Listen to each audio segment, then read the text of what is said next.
Good evening, everyone. Thanks for thank you for coming out for our spring town hall. This meeting will be recorded, just so everybody's aware. I'm going to start off with some introductions.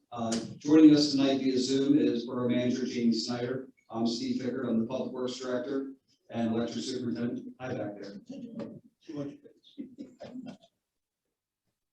This is too loud. Should I back up a little bit? It's too busy. I'll try to get my voice a little higher pitched. So we're going to do some introductions. Tonight we have our administrative staff, Catherine Vlahos, Diane Farrell, David Weiss, and Lindsay Hellman. Also, I almost forgot our code officer, Bob Howe, who's not here tonight. You're covering for me. This is our Public Works Department. We have Derek Stover, Ed Polineski, myself in the middle, Jack Engelhardt, and James Baskin. We also have our elected officials here representing Hatfield Borough tonight: Jason Ferguson, Council President; Rich Gerard, Vice President; James Fagan, Michelle Kresser, and Larry Stevens, Council members. We also have our Mayor, Mary Ann Gerard, and our Tax Collector, Muhammad Haq. That I'll remember. I hope everybody had a chance to meet with some of our state representatives that we had. I know we still have Representative Steve Malagari here. I'd like to thank all of you for coming out. Judge Levine was here as well. Steve, would you like to come up and say anything?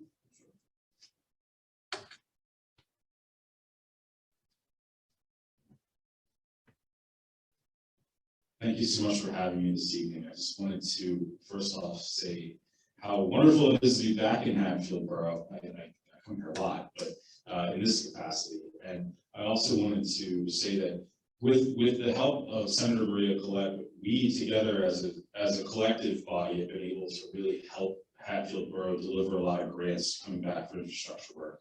We worked on that with the previous council. We're working on it to execute it with this current council now. So I look forward to the continued good work that we're going to do together. So thank you for having me this evening. Thank you. Thanks, Steve.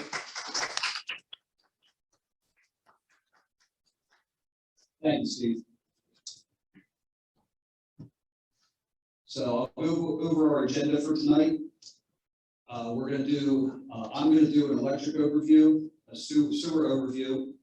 Our Gus Meyer, our representative from Burstich Engineers, is here. He's going to go over the MS4 program and some stormwater management, minimal control measures, and pollutant reduction plan.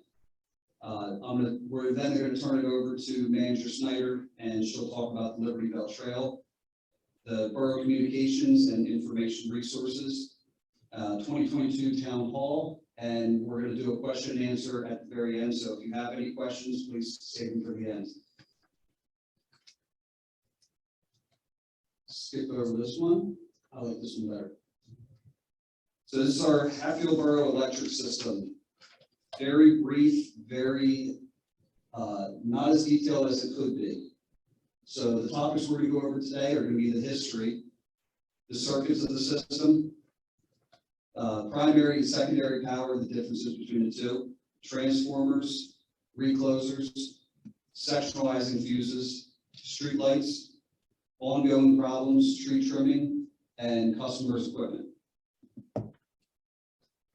So the history, all thank you to Larry Stevens and the History Museum for all this. August 1908, building contractor Edwin Benner was hired to erect a substation building on Cherry Street. It was a cost of $850 at that time. It was to house the electric light system for Hatfield Borough. November 14th, 1908, Borough entered into a 10-year contract with West Telford Electric and Power Company. All work was completed on the power lines late in November 1908, and December 1st, 1908, Hatfield Borough residents enjoyed seeing electric streetlights in the community. Obviously, with the growing town, growing community, and more demand for power, there was a need for an increase in power, and that's why the diesel generators or diesel engines were implemented at the Hatfield Municipal Power Plant, right out front of this building in what's now known as Electric Plant Park.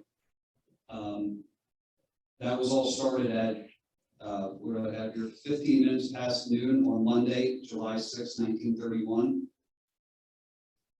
Hatfield Borough stopped generating electric on April 24, 1977, after we arranged to purchase all of its electric from what's now known as PP&L, Pennsylvania Power and Light Company. On January 1991, Council authorized the engineering of a plan to convert the power system from 4 kV to 12 kV, which it currently is now. And there's a very great picture of the old electric generation station, which, like I said, was in Electric Plant Park right out front. So Hatfield Borough's 3 circuits. The system is separated into 3 different circuits or zones. We typically call them circuits. Each one is divided properly for proper balance throughout the entire system. The 3 names of the circuits are Main Street Circuit, Chestnut, and Vine Street Circuit. And this next page, I have a nice map of the circuit map, compliments of Chris Gerard for implementing this for me. It's not the easiest to tell, but the green over here, if you can see my awesome laser pointer, is the Vine Street Circuit. That's including Heather Meadows, West Vine Street. The blue is Main Street. Obviously, the Main Street north and south goes up West Broad and some West Lincoln and little areas as well. And then the red street, Chestnut Street, is everything off of Chestnut, East Broad, and all back in that area. So primary and secondary power. Primary wire is typically at the top of the utility pole. You could see 1 wire, you could see 2, you could see 3, it all depends, but it's always going to be at the very top of the pole. Secondary wire is the wire that runs from the pole to the customer's house. It also goes from pole to pole in some situations. It's always lower than the primary. The primary and secondary have different voltages. The primary is obviously a much higher voltage, 12 kV, like I said. The secondary is lower voltage based off of what the needs are for the customer or the resident.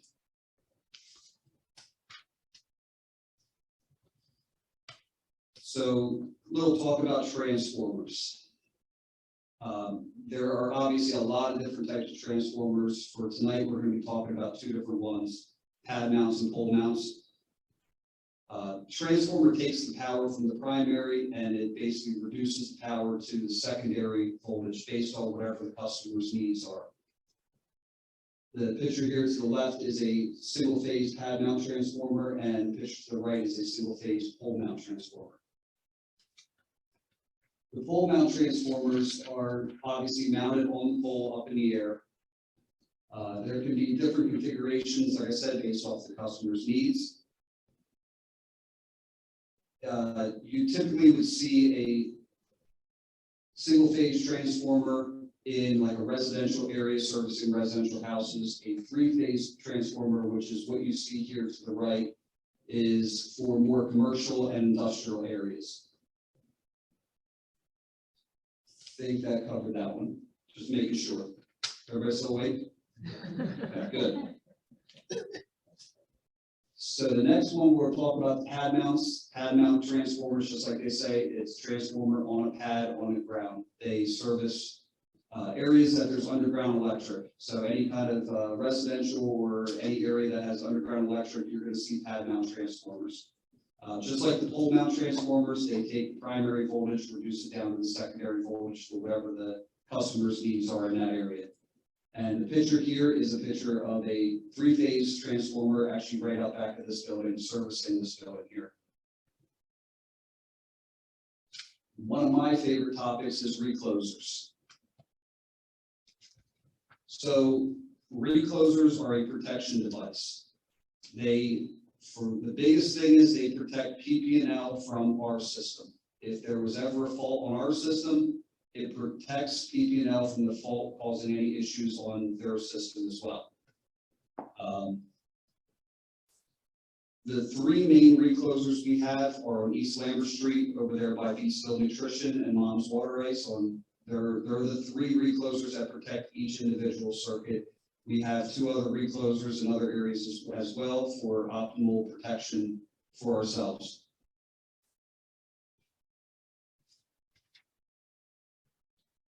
And then something relatively new that we're working on right now is sectionalizing fuse. Sectionalizing fuses are not anything new with electric, but it's something that we're incorporating here in our system. Basically, a sectionalizing fuse is like a circuit breaker within your house, so that if you trip a breaker in one room, you don't lose power throughout the whole house. You lose power just on that circuit breaker. That's what a sectionalizing fuse is. It protects a smaller area within that circuit of the town. It could also be very useful in helping us pinpoint on locations of faults as well. It tells us more exact locations on where the fault could be. So street lights. Hatfield Borough owns and maintains about 310 street lights throughout town. Right now, we have a combination of incandescent and LED lights. We're in the process of converting over to LED. We have over 50% conversion at this point, and we're hoping within 7 years to have 100% conversion.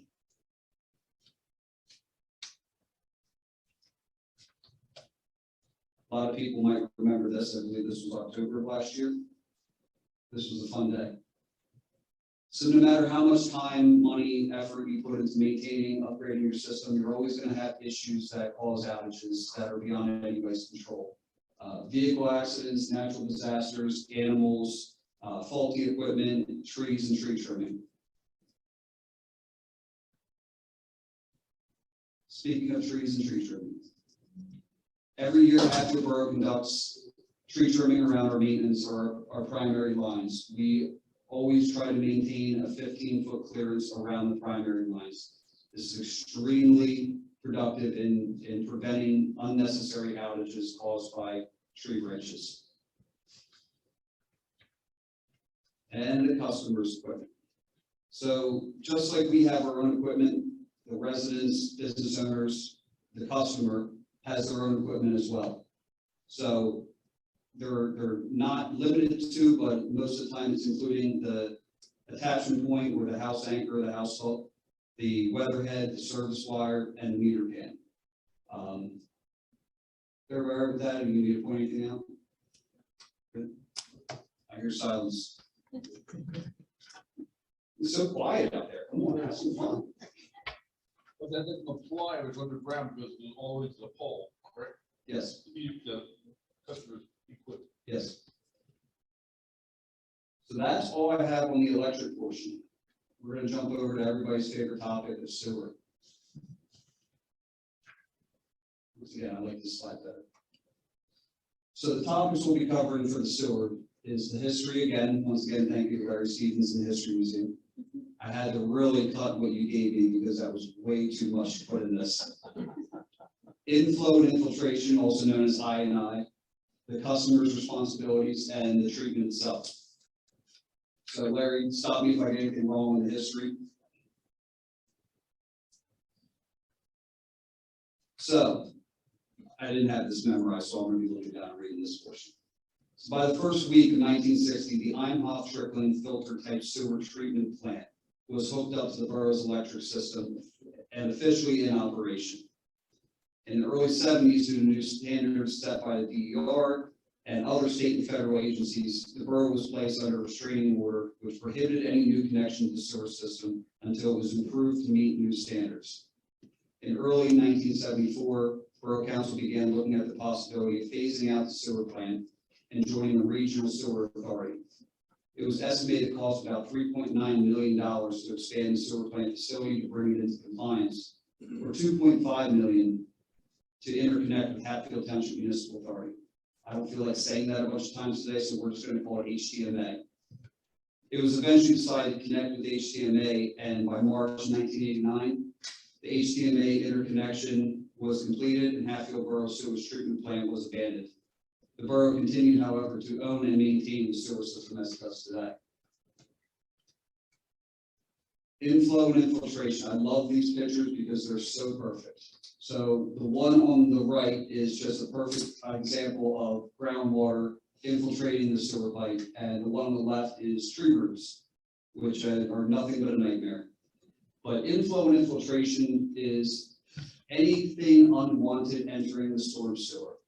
Or I'm sorry, not storm sewer, sanitary sewer. I'm not trying to bring on your query. Another pun. So that would be like gray water, some pumps, roof drains, floor drains, cellar drains, something like that. Groundwater, earth and soil, or tree roots. That's all a source of I&I. So here's a great little sketch of some examples of I&I. This is not 100% set up the way our system is, but it gives you a good idea. So there we go. So you can see an uncapped clean out, broken sewer. That's going to allow groundwater or dirt coming in. There's the foundation drain connected right into the sewer lateral, and you got some roof drains and stuff. And the customer's responsibility. This is pretty straightforward. Basically, Hatfield Borough is responsible, from the right-of-way line back into the street. The customer is responsible from the right-of-way line back into the house and everything included as well. Now, the right-of-way line this is just for example, this is not an exact science in every situation. So our treatment itself, like I said in the history slide, the borough sends all of our sanitary sewer to HTMA for treatment. Initially, when the Imhoff treatment plant was built, it was built to do 300,000 gallons per day. As of 2021, we're doing about 750,000 gallons to HTMA per day on average. Obviously, it goes up and down depending on the rainfall and different things. So it just shows how much the town has grown and how much more need there is. But it should be noted that we pay by the gallon to HTMA basically. So when we send 1 million gallons, we have to pay more. When we send 500,000, we have to pay less. So this is why I&I is such a big deal to us and why we're trying to do things within our powers to reduce I&I. Because if we get a heavy rain, you're sending more water to HTMA for treatment that you're paying unnecessary fees to pay for. And this is Hatfield Township Municipal Authority there. I said it one more time. Their treatment plant, beautiful plant, state of the art, very high capacity. So I love this. This is a great aerial shot. Is that off of Vance Lake? Yes, it is. Not that I've ever been there. I'm not judging. So next, I'm going to turn it over to Gus Meyer with Burstich Engineers so you can talk about the MS4 program. Steve, bear with me. I have allergies. I'm a little hoarse, and if I sort of lose my voice, I'll take a sip. I'll take one out for a minute. So the MS4 program. I'm sure everyone's familiar with stormwater this day and age right now. The MS4 program is, I'll call it municipal stormwater that we have to deal with. It's not necessarily the entire stormwater of the borough itself. I'll explain that later. But the MS4 is the municipal separate storm sewer system. And that's hopefully the last time I'll say that as well. My slides are not as pretty as Steve's. In the fall town hall, I hope to bring back some more hands-on type of information, but this is more regulatory view of it, so to speak, which is sort of mundane, if I'm honest. So why is it? We'll go through the why, and then we'll go through the what, and then maybe in the fall we can talk about the who and the where and that kind of stuff too. But so we have a federal environmental agency, EPA, and there's also a program out there that's called the NPDES program. That's the National Pollution Discharge Elimination System. There's at least 35 to 40 NPDES permits out there. They're regulating things like junkyards, industrial areas, construction sites. Some places like Merck have NPDES permits for various operations within their facilities. Essentially what it is, it's it's a tool under the Clean Water Act, which is the Federal Clean Water Act, that basically establishes rules, how and when these rules specifically were established, I really couldn't tell you, but essentially what happens is EPA delegates these promulgated regulations down to the states to essentially enact and enforce. And then Pennsylvania specifically, the DEP, because we're in a Commonwealth system, hands those duties down, delegates those duties and responsibilities down to the municipalities and in some cases the counties too. I'll go over that a little bit. So it's really a trickle down effect, no pun intended, of how we get these responsibilities handed to us, so to speak. But nonetheless, there was a phase one back in the 90s, and most people probably don't recall, but I do because of the nature of the work that I'm in. But in the 90s, you could see large swaths of land being developed. You saw relatively little erosion sediment controls and virtually no stormwater management occurring during those times. And that's when you start to see silt fence pop up on sites. Prior to that, in the 70s and 80s, you really saw nothing. In the 90s, we started seeing some basic erosion sediment control measures being implemented. And then by the time we got into phase two of the NPDES program, that's when we really started honing down on the smaller sites. And that's how the MS4 program for what they call small MS4s really started as well, because they started looking at the impact municipalities have. And again, that's all determined by population as well. But they decided that that was something that needed to be sort of reined in as well. So I say that because we're talking about a program that has evolved over literally decades and about a generation now. And science does change and things do progress. The more we learn as time moves forward. So it's only natural that these rules and regulations progress as well. And that's exactly what happened. I'm sure some of the elected officials here tonight have heard the opinions and sometimes the nightmare stories of various MS4 communities in Pennsylvania. I think some of the stuff is more frightening than, or is made to be more frightening than it actually is. But nonetheless, there's some serious requirements that the municipalities have to sort of look into and enact, so to speak, on their own. That being said, we're in our first permit term of what is essentially, to me, the meat and potatoes of the MS4 program. Prior to the MS4 program, in this last permit term, which we're currently in right now, the 5-year permit terms, it was pretty much a paperwork administrative type record keeping program. You did certain activities, you educated the public, you did other outreach and education activities, and then you also monitored your outfalls, you maintained them, the public works, putting in the streets. They did stuff like that. So that was pretty much, I'll call it the paperwork program. Now we're sort of in the meat and potatoes program. And the meat and potato program pretty much became when they decided that small MS4s needed to be regulated as well. The large and the medium ones were, like I said, things like Merck, large institutions, sometimes large school districts, definitely university campuses, cities like Philadelphia, Allentown, they were previously regulated. But then we got down to areas that had populations less than 100,000 and what they consider an urbanized area. And that's what a small MS4 ends up being. In the borough here, I happen to know because of the work we did, you're a 410-acre borough. You had a little over 3,000 residents, give or take, I guess, depending on what census I look at. But at the same time, you're well under the 10,000 population that considered to be a small MS4. The reason you're in the MS4 program is because you have a direct discharge to the West Branch and Chamonix Creek. If we had no direct discharges to the West Branch and Chamonix Creek, the small borough would actually be exempt from the MS4 program.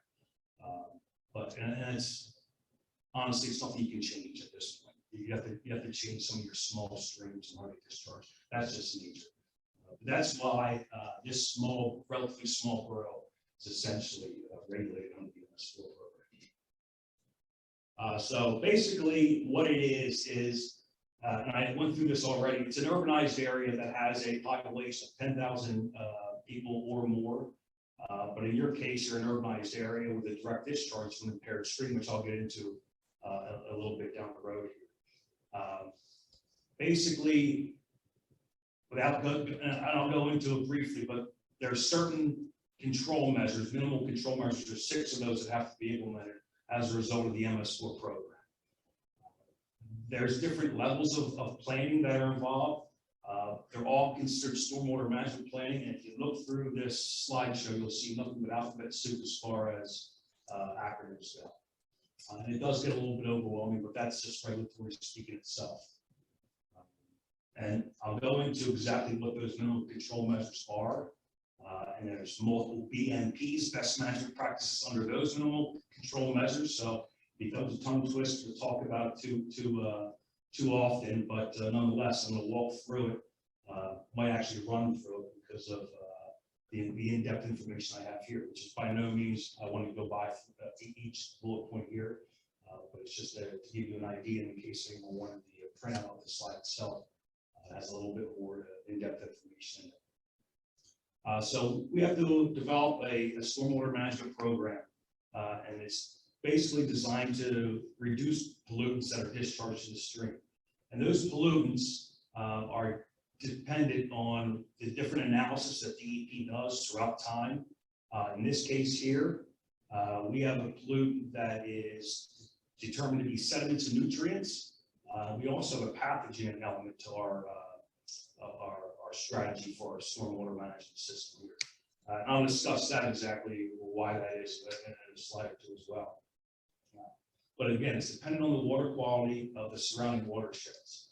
And as we'll see here, you have minimal control measures, and let me go back real quick. Depending on the water quality of the stream surrounding waters, different levels of planning may be required. And these are referred to as best management practices. So I'm going to go under the MCMs, but under the MCMs, as I mentioned, there's multiple BMPs. I'm not going to talk about those BMPs.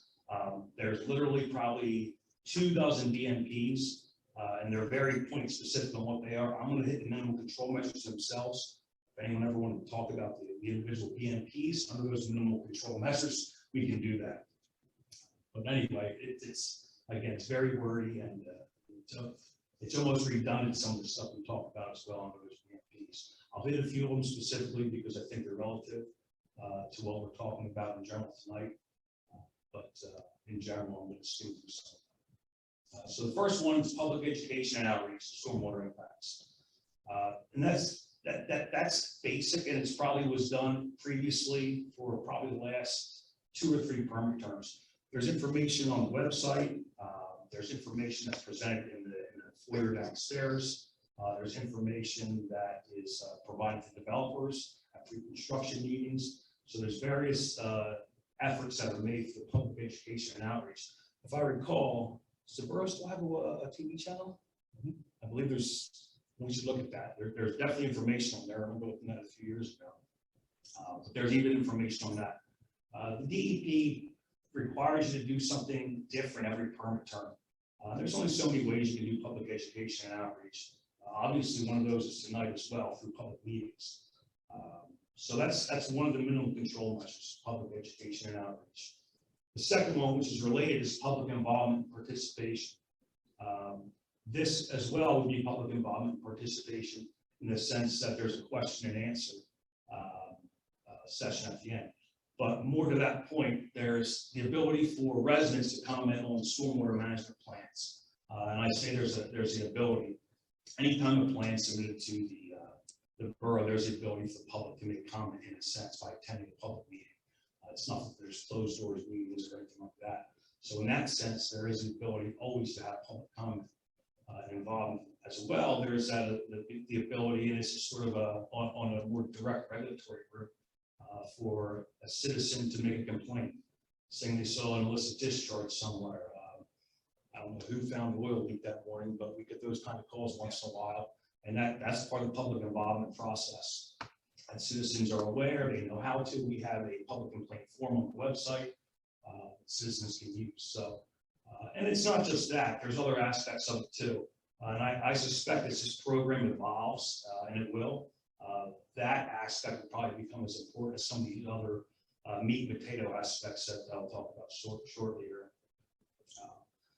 The minimal control measure 3 is illicit discharge detection and elimination, IDD&E we call it. Again, tons of alphabet soup in here. This is probably one of the more important ones relative to what we're required to do now, because it required extensive mapping of the borough, and it will require more extensive mapping than we even create currently. It requires that all the channels, the inlets, the pipe systems, the streams themselves, all the conveyance systems within the 410-acre borough are mapped. And to what degree they're mapped is determined by DEP, as far as numbering systems, some kind of easily identifiable system. So when there is a problem on the corner of Vine and what is it, Bentwood, was that where it was? No, But anyway, close enough. And we can look at an MS4 map like we did that morning and say, here's where the flow goes. This is where it's going to enter the creek. Address that area down there. So that's just one example of why we need to have this system on top of doing our operation maintenance on it.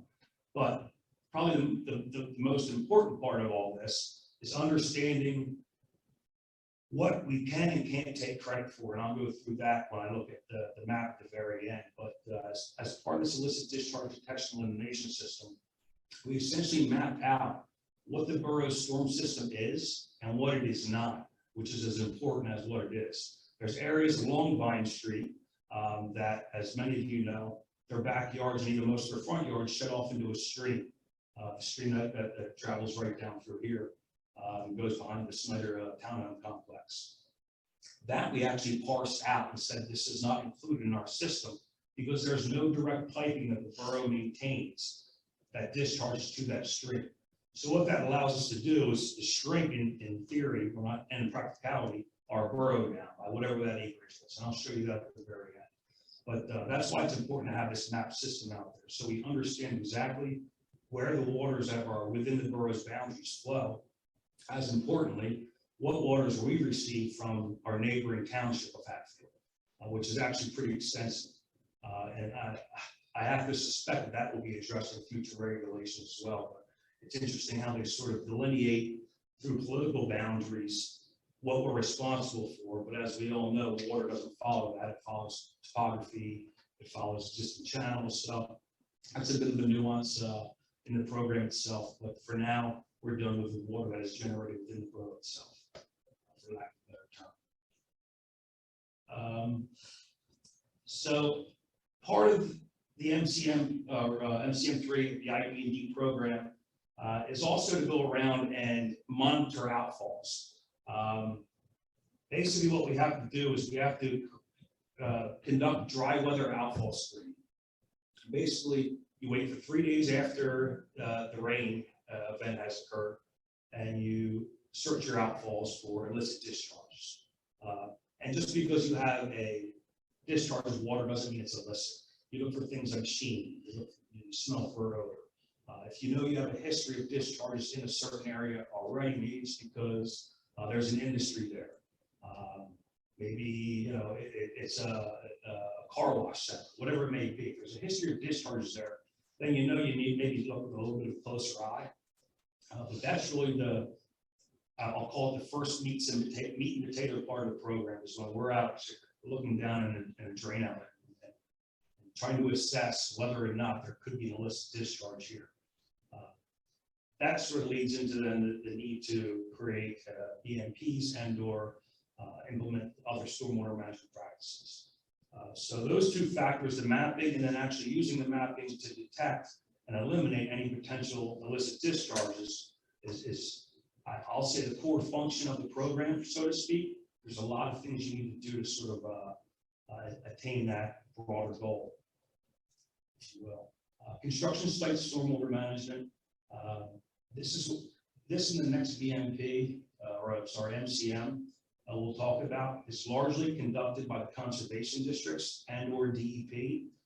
They have an erosion sediment control program as well a post-construction stormwater management program, which also issues NPDES permits for construction on stormwater runoff on construction sites. As a result of that, we're allowed to use their program to satisfy that requirement. However, anything under an acre does not get an NPDES permit from the DEP or Conservation District, the borough is responsible for handling that kind of development. There's several of those happening right now. And they generally require small BMPs like rain gardens and simple silt sock to maintain the actual site itself. By and large, we don't do a whole lot under this MCM because the boroughs, as you all know, largely developed already. Even though there is some redevelopment, most of that's very simple BMPs as far as the site goes, to maintain that type of runoff. Again, post-construction stormwater management in new development, and more important, I'd say redevelopment. But again, while it applies to anything over an acre, there's also post-construction stormwater water management that occurs under an acre, and there's borough has stormwater ordinances that basically require certain measures to be put in place. And standards are very similar to what DEP has. And in some cases, some local municipalities even make them more strict.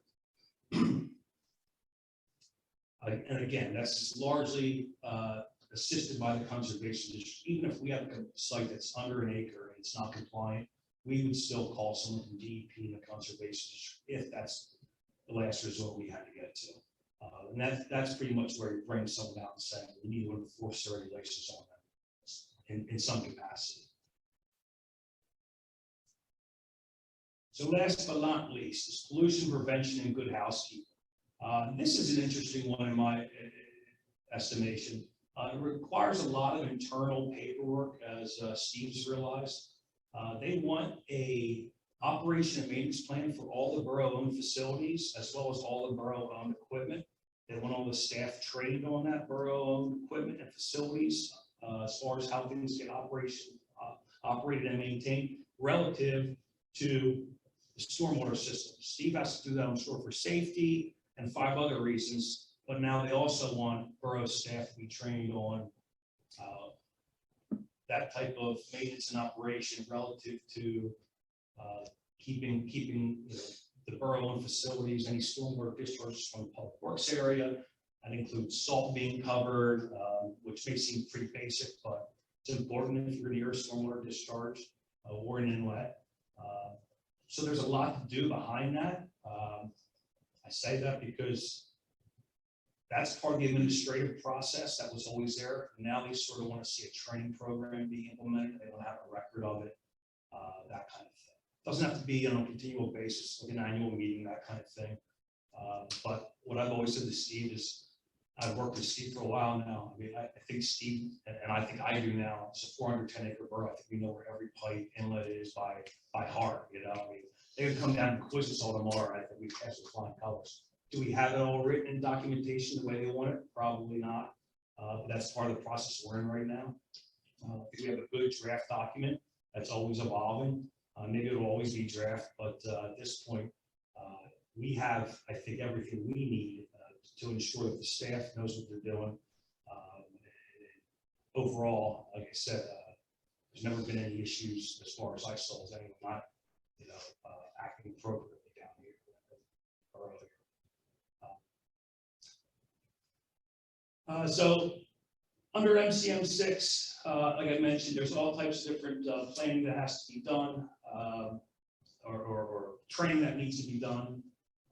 And that, again, is just simply for those systems that the borough owns and maintains. This area right here, the area around the Public Works Department, the parks, and that's, I guess, my segue into probably, I guess, the biggest park you have is Heather Meadows, as far as I know. Heather Meadows Basin is your biggest BMP you have here in the borough. I'm going to get right to that. As far as what that needs, what needs to be done there. As far as that, the discharges from Heather Meadows Basin goes, that was probably put in, as far as we know, in the late 1990s. It was done before any real regulation was out there besides rate control on these BMPs.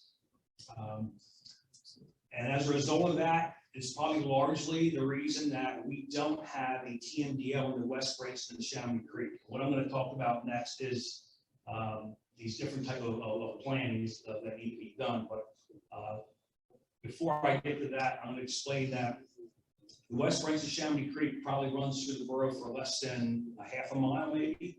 But within 5 miles of where the west branch of Chamonix discharges into the Chamonix Creek, we have a discharge. And believe it or not, that's their magic number. And because the west branch, the Chamonix Creek has a pathogen pollutant concern, we also have a pathogen pollutant concern that we have to address. And I say that because that's sort of our most peripheral pollution goal that we have to address. But what we do have to address is the sediments and the nutrients down at the bottom. They have these other heavy metals, acid mine drains throughout different parts of Pennsylvania, PCBs and Civil River. Luckily, though, all we have to do is address nutrients and sediment. I say luckily, once you get into some of these heavy metals, acid mine drainage, the priority organic compounds, like PCBs. I think the other one that's over here at the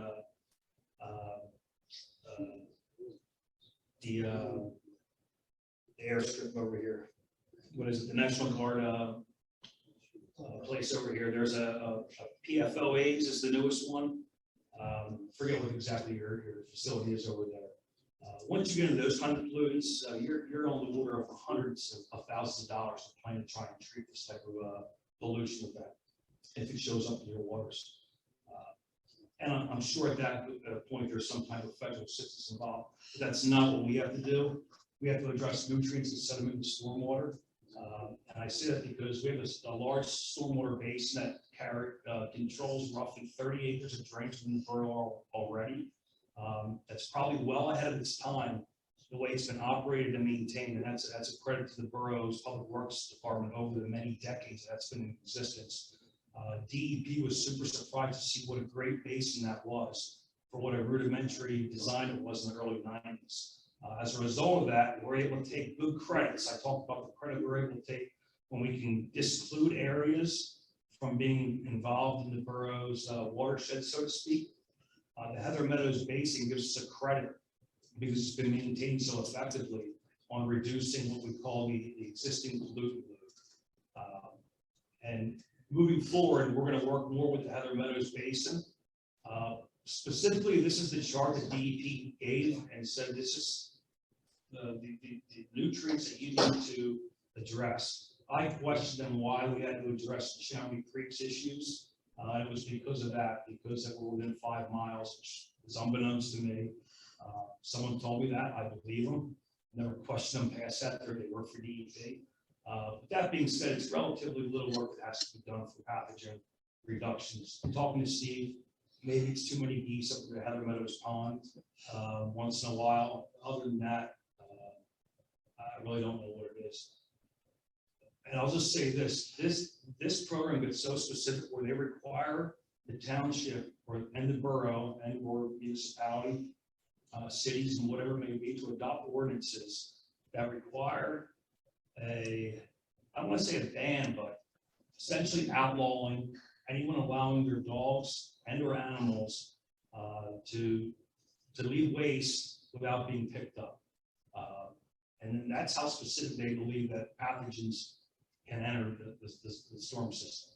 And I suppose it can happen, but then you have all these species of wild animals that are sort of doing this all the time, so to speak. But nonetheless, that's how specific they get. And in some people's minds, a little bit over the top on some of this information.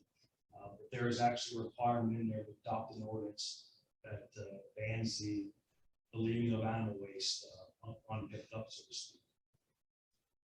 So in this case, what we're required to do, and maybe I skipped right over that, we did. The Hatfield Borough is required to develop and implement a pollution reduction plan.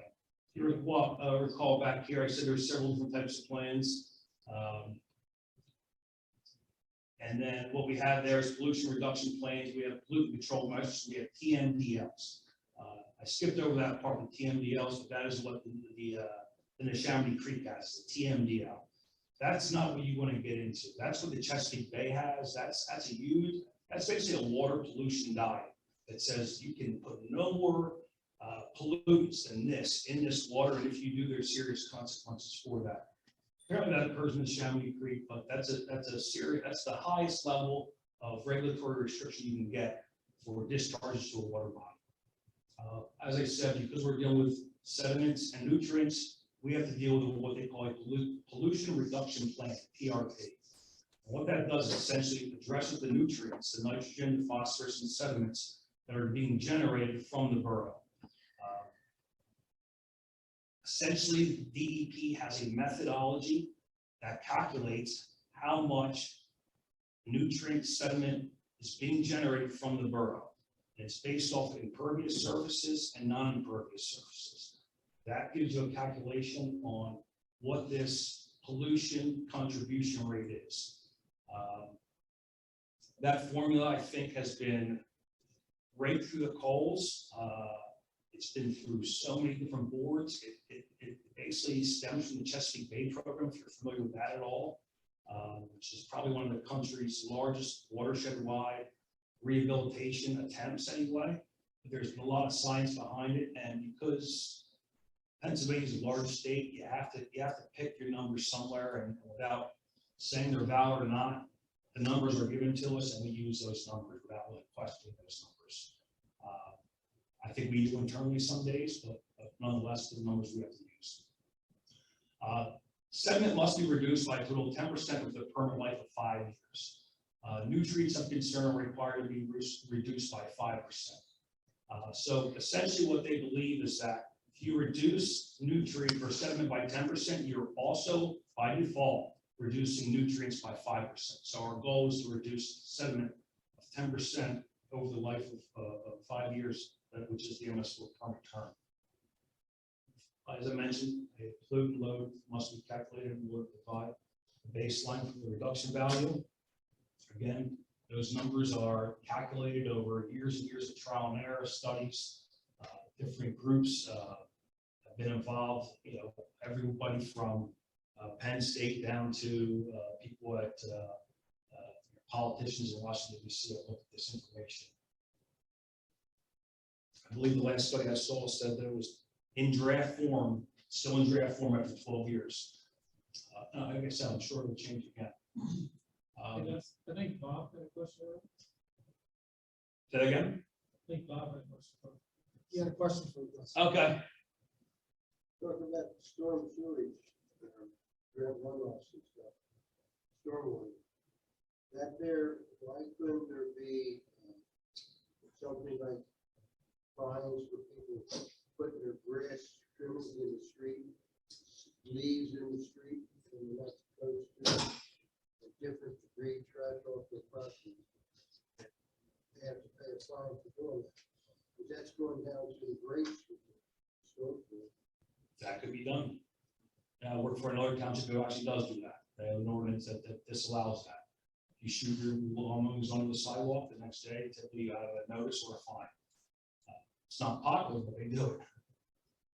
But I talked about science changing and this program evolving. That may be a requirement in the future we see, that they do pass an ordinance like that. Right now, it's not considered an illicit discharge, so to speak. The borough also has a really good street sweeping and inlet cleaning program, but it's definitely a possibility. And that would be up to borough council to make a decision like that. Another thing was too, the park on Convention Avenue. I walk my dog that way and also do my car walks that way. I see people coming in, unloading their animals, walk around the pond, not pick up anything, put everything back in the car and go. Yeah, I think I've walked in that once or twice too. And it does happen, you're right. What would you do about the ducks and the geese that do the same thing? Yeah, well, you're right, you do. I mean, you can do coyote cutouts, and you can do certain things. Probably the most effective thing you can do is put some kind of shrubbery around the edges so they can't easily come in and out. That being said, the next time I was up there, that pond, I think there was only like one pair of geese up there.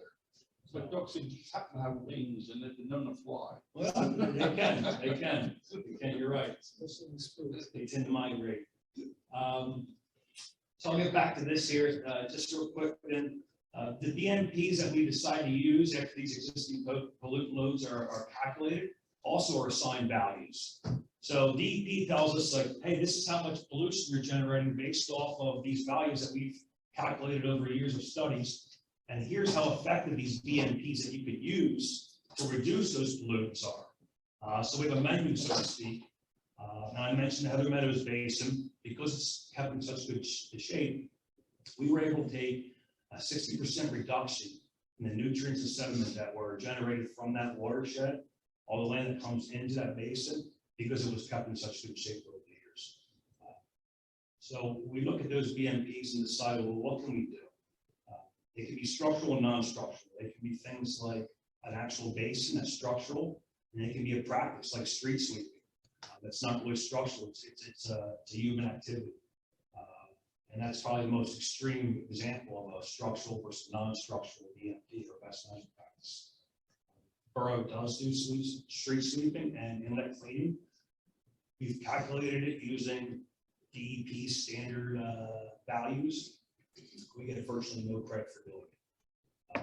They actually go down to the point where they analyze the machine you're using. If it doesn't have the right components to it, it's like getting an F in school, and everything else just tanks as a result of the GPA. It's not that we're not doing a good thing by doing it, but it's almost, you look at it like, well, we're getting no credit for it. Meanwhile, Steve has thousands of pounds of receipts for this material that we pick up. In the future, they said they're going to allow us to analyze that a little bit closer and take some kind of credit for it. Back to the BMP of the Heather Meadows Basin. We're going to propose through this PRP that's currently out in draft form and is open for public comment to modify, retrofit the Heather Meadows Basin to make it a bit more modern in its outflow and sort of control a little bit more volume. Right now, it controls rate and controls no volume. I shouldn't say that because the vast amount of vegetation in there, there's evapotranspiration that takes place during the growing season. But nonetheless, what we propose to do is retrofit that facility up there, and it's been vetted through DEP. They agree with all the calculations that we've made so far, that with a minimal retrofitting of that basin, 1 pound, less than a foot additional water, which will dewater within 3 to 7 days of it being impounded, and that'll give us the reduction that we need to meet the current 5-year permit term. Again, there's another 5-year permit term coming down the road. We have to figure out another way to reduce 10% again. I guess when you look at it, and no one's ever been able to answer this question, if we go through 10 of these permit terms, we're supposed to get 0, and then do we have to do something after that? I'm not sure what the real goal is, but when you look at it from a theoretical standpoint, what they're trying to have us accomplish at the borough level, 10 permit terms over 50 years, you should be able to get from your full allocation of your waste load to 0. If land changes don't really occur too much, I doubt they will occur too much in the borough. But again, I say that almost theoretically because that's the way I think, but no one's ever been able to say, yeah, you're correct about that. But that's the plan right now, is to basically retrofit that basin up there. Last but not least, this is the map that was generated. We talked about everything that had to go into this map: the outfalls, the pipes, the channels, the existing basins and BMPs, the areas that we were not going to count. This area down here, you'll see all this purple, and I know it's not great viewing. This is all available on the township's web or borough's website right now for as part of the public comment viewing process for this greater MS4 effort. But these areas that are in purple are parsed. They're taken out of the calculation. And they'll have an acreage associated with them. And then we get down to another acreage. I think we're at 285 acres that contribute to our MS4 outfalls. We also delineate state roads because we exclude them because they have their own MS4. PennDOT has their own MS4 as well. The county has their own MS4. They're largely paperwork and administration as far as education and outreach goes. But nonetheless, they do have somewhat of a duty to maintain these systems. Apparently, PennDOT doesn't because we're maintaining a lot of that for them. But nonetheless, and then we look at different areas. This is Heather Meadows, this is the pond above here. We labeled those as BMPs. Because this is a 410-acre borough and relatively small, we can look at everything on one map. But all this information goes onto a map and then gets submitted to DEP. DEP makes comments back and forth to us. This has happened several times. And we get to a point where we think we're good, we're all happy. We open it up for public comment, which is the last process of pretty much finalizing this planning process, which is the PRP, pollution reduction plan. One part of the MS4, probably the most critical part, because this is where you get credit or don't get credit for your responsibilities under the program. I don't think I have much more to show, and I don't think I want to try because that map doesn't look as good as it does on a computer. But nonetheless, I believe Jamie, your borough manager, has a few more things to say, and then we can answer any questions related to this or Steve's presentation as well.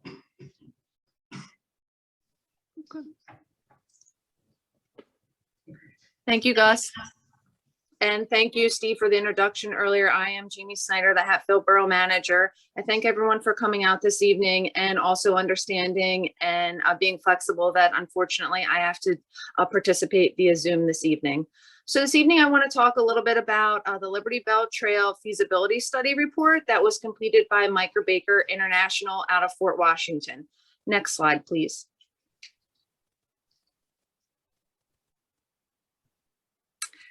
So the Liberty Bell Trail feasibility study was a study about the Liberty Bell Trail, and it was for 8 municipalities in Montgomery County. These municipalities included Upper Gwinnett Township, North Wales Borough, Lansdale Borough, Hatfield Township, Hatfield Borough, Franconia Township, Souderton Borough, and Telford Borough.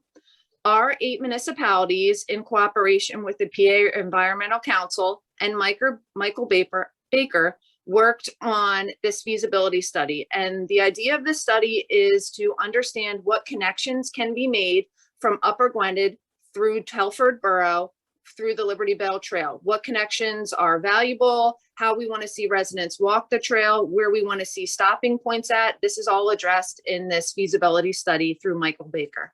Next slide, please. So the 2 portions I wanted to focus on this evening are the portions in Hatfield Township and Hatfield Borough, because they closely relate to this audience. So on the left-hand side is Hatfield Township's connection to Lansdale Borough. If you're familiar with Hatfield Township on Schwab Road, they have a connection to Wedgwood Park, which comes out onto Schwab Road. The proposed trail is going to go down Schwab Road. It's going to cross Orvilla Road and then go straight down the PP&L lines to connect into Hatfield Borough off of West Vine Street, where our current half-mile trail exists. On the right-hand side of your screen is where we get to Hatfield Borough. So when we get into the borough, as I just stated, we have about a half-a-mile trail that currently exists from West Vine Street. We're going to cross over South Main Street. And as part of that, outside of this project, we did get a MTF grant, a Multimodal Transportation Fund grant, to be able to put a flashing mast arm at that cross on South Main Street. So that's looking to be implemented in 2024, along with another project that we're doing. We have received the grant funds for that. So it will make a safer cross for the Liberty Bell Trail. We'll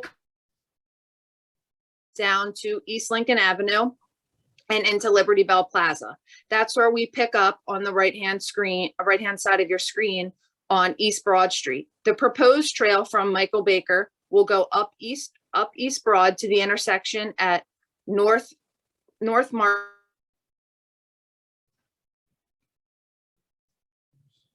And then proposing to go behind the firehouse there on the corner of Union, North Market as it turns into Union, and making that left onto Penn Street. When we make that left onto Penn Street, or we cross Union to go down Penn, that is again where we're going to meet up with Hatfield Township, as about maybe a quarter way down becomes Hatfield Township, right around where the Hatfield Cemetery is. Hatfield Township is going to jump back in and make the connection to Hatfield Borough all the way down to Township Line, East Township Line Road, right around where you see the new 309 connector route and that connection coming in. where I know as part of that connect route, there will be pedestrian or bike trails that will be part of it. We're hoping to make that connection. So for that portion for Hatfield Borough from East Broad down to Hatfield Township, East Township Line Road is roughly 1.45 miles and estimated cost of $3 million. For the total project that Michael Baker for this study did, which would connect ultimately Upper Gwynedd through Telford, if we were going to use the town route. In this study, there's also a more country route that could go through Franconia Township. But for this presentation, if we were going to choose to do, and Franconia was going to choose the town route, the total project cost would be estimated a little over $12 million for 10 miles of trail. I will say currently, many municipalities that have participated in this study have grants that they are working on now or have been awarded grants for this project. Lansdale Borough has about 1.5 miles of trail that they've completed. They've received multiple grants. The trail, the proposal that I showed you on your left-hand side of the screen for Hatfield Township, going from Arvilla to connect to the borough in on West Vine Street, is they have received grant funds to complete that portion of the trail. North Wellsboro and Upper Gwynedd Township had received some funds also. So though these connections through these 8 municipalities are probably many years down the road, many municipalities are already taking advantage of this feasibility study that Michael Baker created for all of us and are working on grant funding or have received grant funding to make these connections to have a more walkable southeastern portion of Montgomery County. Next slide, please. So as part of the borough, I just wanted to briefly touch on some information and communication resources that you have available to you as residents and business owners.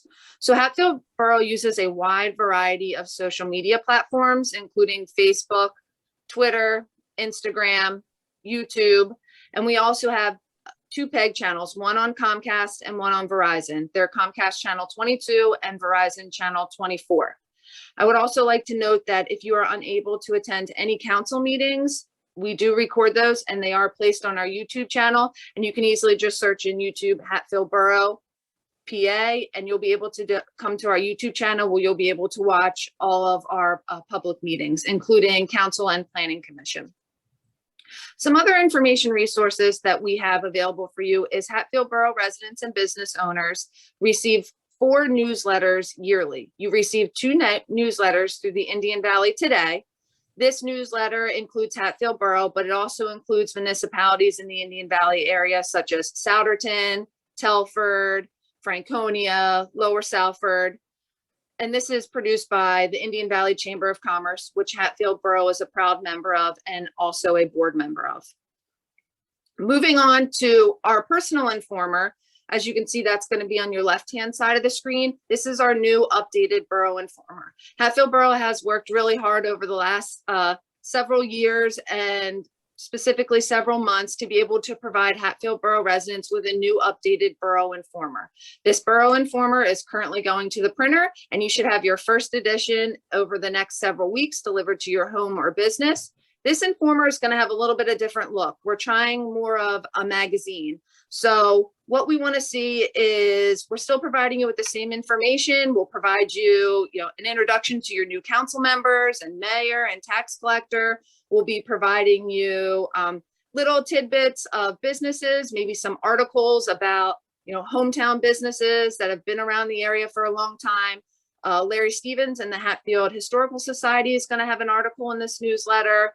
It's just going to have a more appealing view and more user-friendly, I would say, in a sense of looking more of a magazine and getting away from the old style of the Borough Informer. Still the same great information, just a new updated look. I also like to note that we do have a very user-friendly website at hatfieldborough.com. And if anyone ever has any questions, they can always email admin@hatfieldborough.com, and that goes directly to the borough manager, and we can get a response to you very quickly. Next slide, please. One of the key resources that Hatfield Borough uses that's powered by Montgomery County Department of Public Safety is something called Ready Monco, and its platform is through Everbridge. And this is a mass notification system that allows residents or business owners to receive emergency and community notifications via your preferred method of delivery, whether that be email, text message, phone call, or all three.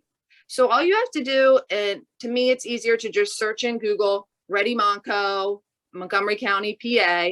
It'll bring you to the Ready Monco page, and you'll be able to click sign up for notifications. When you go through this process, it'll ask you where you live, what type of notifications you want, what municipality you want. You can certainly click Hatfield Borough, but you can also certainly click any municipality in the Montgomery County area.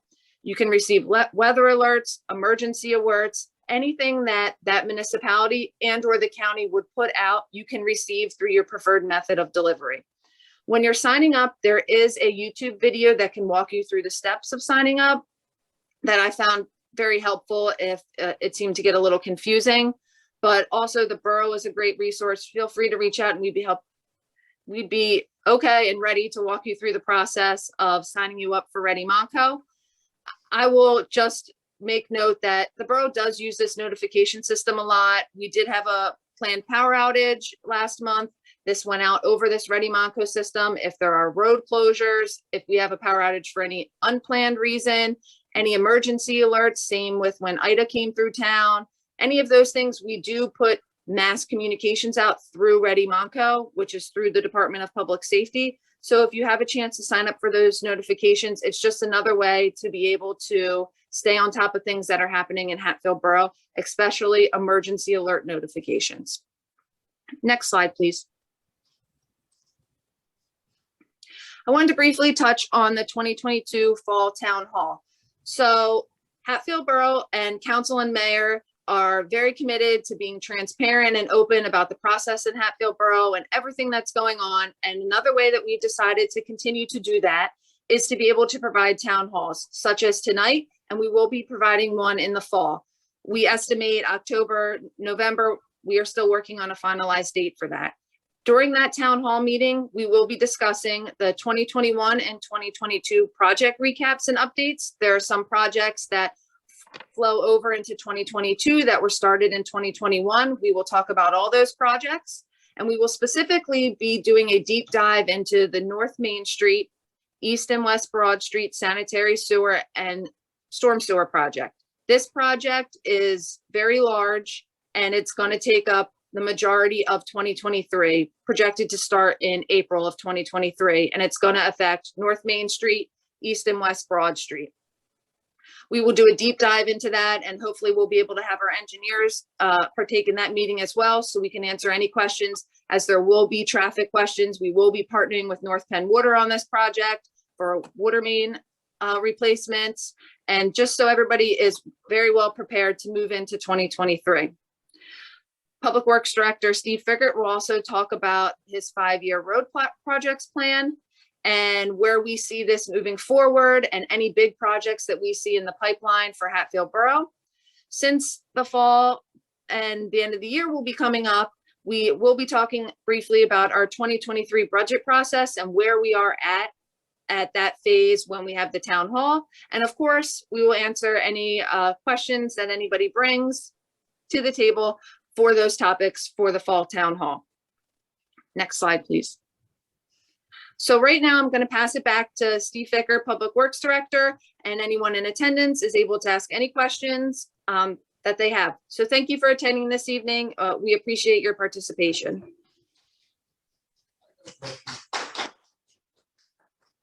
Yes, sir. Still there? Jamie, can you hear? Yeah, I'm here. What role does the Liberty Bell Trail have with the actual travel of the Liberty Bell from Philadelphia to Allentown? Or is it name only? Yeah, I think, and Larry wrote a really good article in the newsletter that's coming out about the Liberty Bell Trail and the phases that it is going through. I think it's more name. It's the whole idea to begin with was to follow that line and make those connections. But right now we've only got up to Franconia.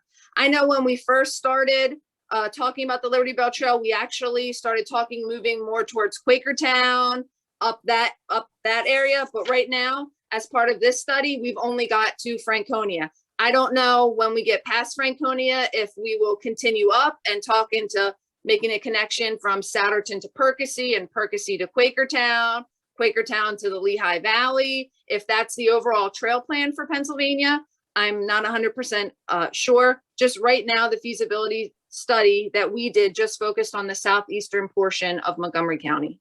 Am I correct to say that it went up to 309, up to Bethlehem Pike?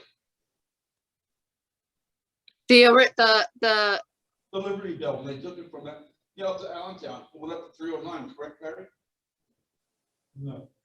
They sure didn't go. The Liberty Bell Yeah, the Liberty Bell. went up Allentown Road. Oh, up This is Allentown the Road. Liberty Bell trolley. Yeah, so The this, trails following the old former Liberty Bell. so this trolley. $12 million is the name of road. Sorry? Just $12 million is a lot of money he's spending on, to name a trail that has no relevance to the Liberty Bell itself. We're building the trail so that people can travel around the area. Well, they can build trail around the Hatfield and charge money to, I mean, it has no relevance to it, in my opinion. Unbelievable, let me say. The name doesn't have relevance to the actual Liberty Bell. Well, I understand that, but, you don't go to Missouri to see the time you're seeing Liberty Bell in Philadelphia.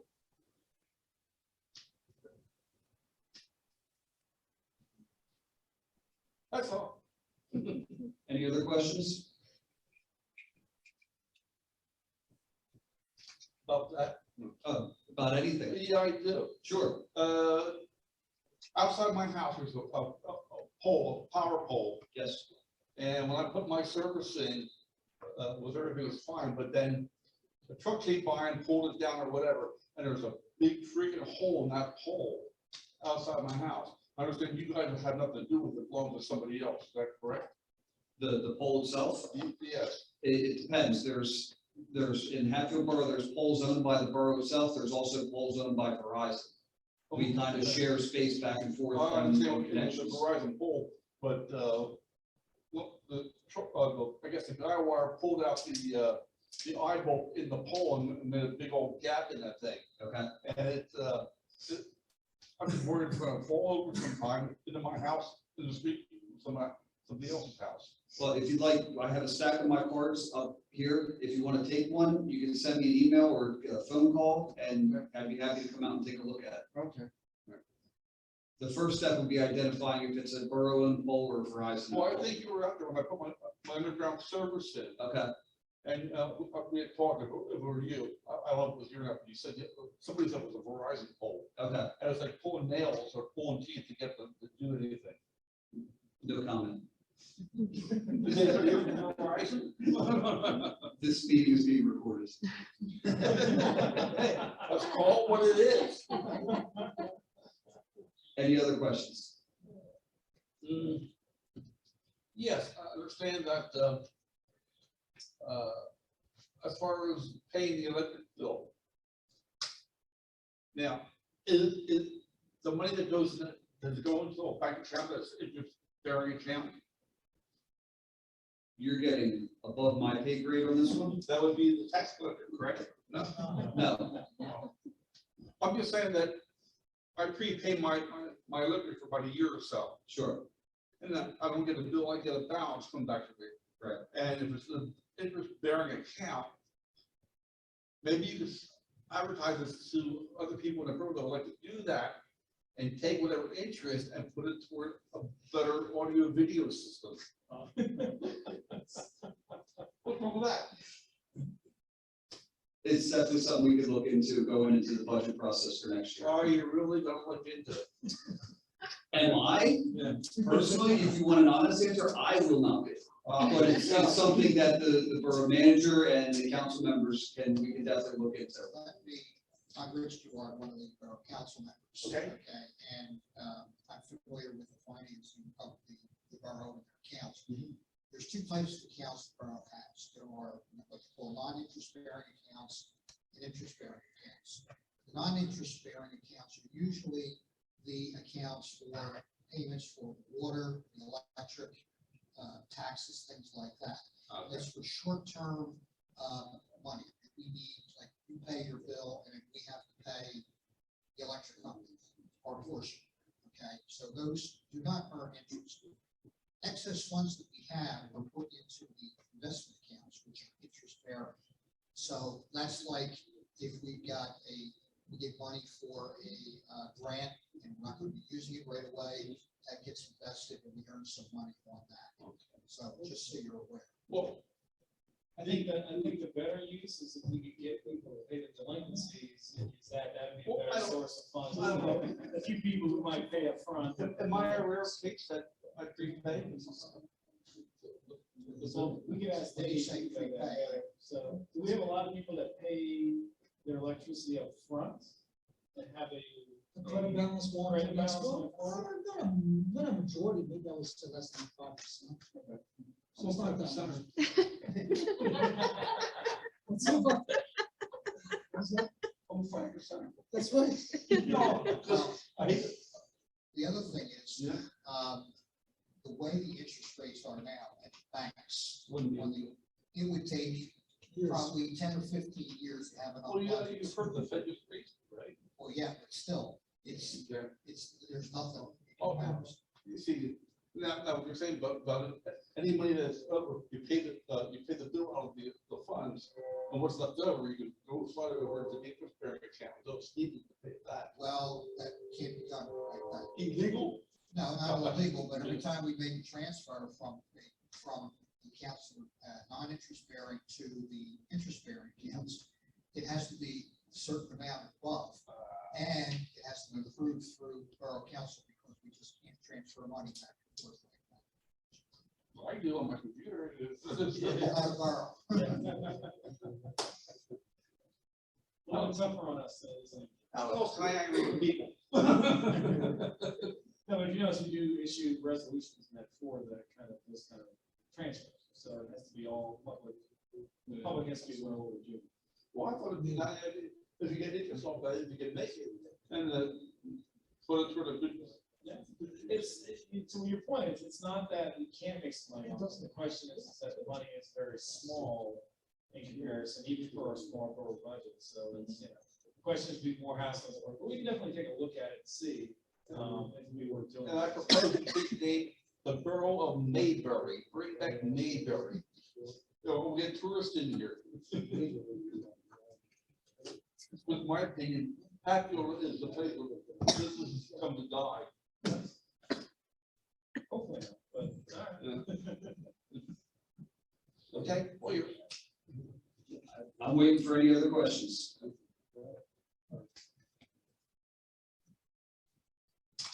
If I hear nothing, I'd like to say thank you for everybody for coming out and having fun with us tonight. It's been a blast.